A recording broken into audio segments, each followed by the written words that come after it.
Salut à tous et bienvenue dans Chez vous. On est toujours dans la commune de Saint-Julien-de-Concelles. Aujourd'hui, on va vous parler de l'activité économique très importante pour cette commune, c'est bien sûr le maraîchage. Ici, on cultive surtout de la mâche, mais aussi du muguet. On a rendez-vous dans l'exploitation de Gilbert Pinault, qui a décidé de perpétuer la tradition tout en diversifiant sa production.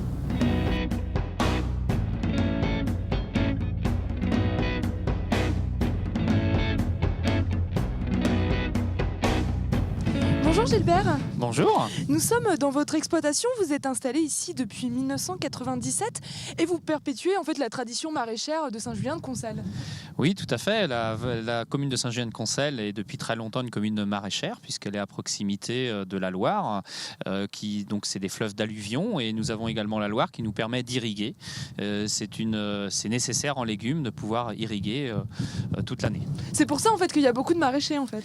Voilà, c'est ça qui a permis le développement du maraîchage, c'est la proximité de la Loire et de l'irrigation.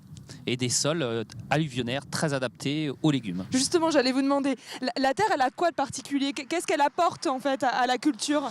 La terre, c'est par la terre que se nourrissent nos légumes que l'on fait, et nous avons une terre d'alluvion, une terre riche qui vient des alluvions de la Loire, et c'est des terres sableuses également qui correspondent bien au développement de nos légumes, surtout quand nous avons des légumes racines, comme ça a été longtemps le cas à Saint-Julien-de-Concelles où on a eu beaucoup de carottes, donc des sols sableux très adaptés à la carotte. Aujourd'hui, nous sommes plutôt sur d'autres légumes, mais où nos sols sont également très propices. Ouais, parce que ici, on fait beaucoup de mâche, ce genre du muguet aussi. Oui. Vous faites quoi? Vous faites de la mâche? Alors voilà, nous faisons sur l'exploitation de la mâche, ainsi que depuis quelques années des jeunes pousses d'épinards, de la roquette et de la redcharde, qui est des feuilles de betterave. Donc ça nous permet de donner de la coloration au mélange de salade. Justement, vous le vendez comment ce produit? Alors moi je suis adhérent d'une coopérative maraîchère auquel je vends l'ensemble des légumes que je produis. Vous faites pas de la vente directe ou ce genre de choses? Alors voilà, j'en ai pas parlé tout à l'heure, mais depuis quelques années, nous avons développé d'autres légumes en vente directe. À savoir, je me suis spécialisé sur deux cultures. La culture d'asperges que nous récoltons au mois d'avril-mai sur exploitation, donc que nous vendons en direct chez nous. Et à l'automne, nous avons deux vergers de kiwis que nous ouvrons au public. Donc les gens viennent chez nous cueillir leur réserve de kiwis pour tout l'hiver, puisque c'est un fruit qui se conserve tout l'hiver. Ça marche, on va justement aller voir ces nouvelles spécialisations. D'accord.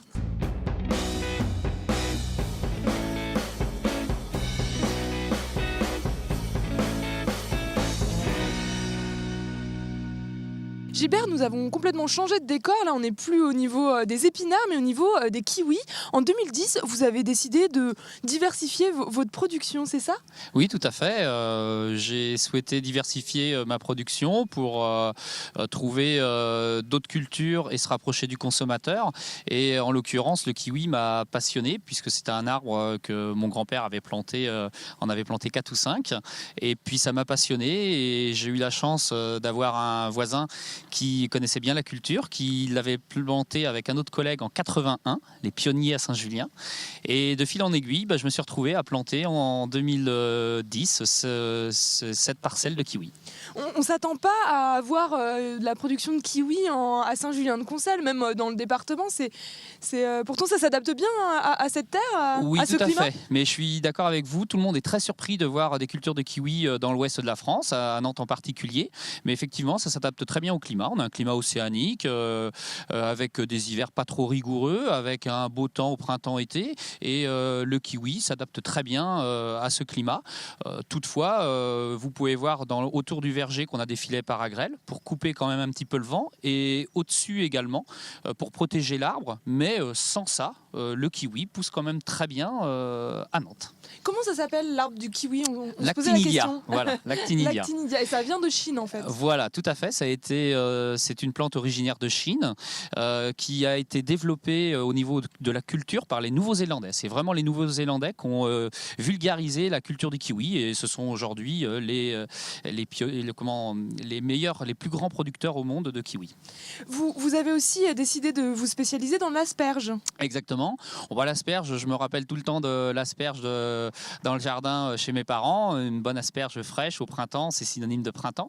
Donc voilà, là aussi, c'est comme ça que j'ai commencé la culture d'asperges sur une toute petite parcelle et nous avons développé d'année en année. Et nous vendons ça en direct, donc récolté le matin, vendu l'après-midi aux consommateurs en direct, en local. Et ça marche bien? Toutes ces cultures de diversification, c'est des cultures qui demandent du travail. C'est ça en plus à faire. Par contre, c'est aussi un vrai plaisir de voir les consommateurs qui viennent, qui reviennent, parce qu'ils sont satisfaits de la qualité des produits qu'on cultive. Très bien, merci beaucoup Gilbert. Il n'y a pas de quoi. Merci beaucoup de votre passage.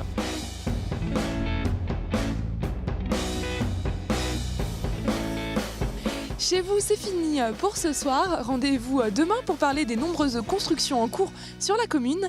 Excellente soirée sur Télé Nantes.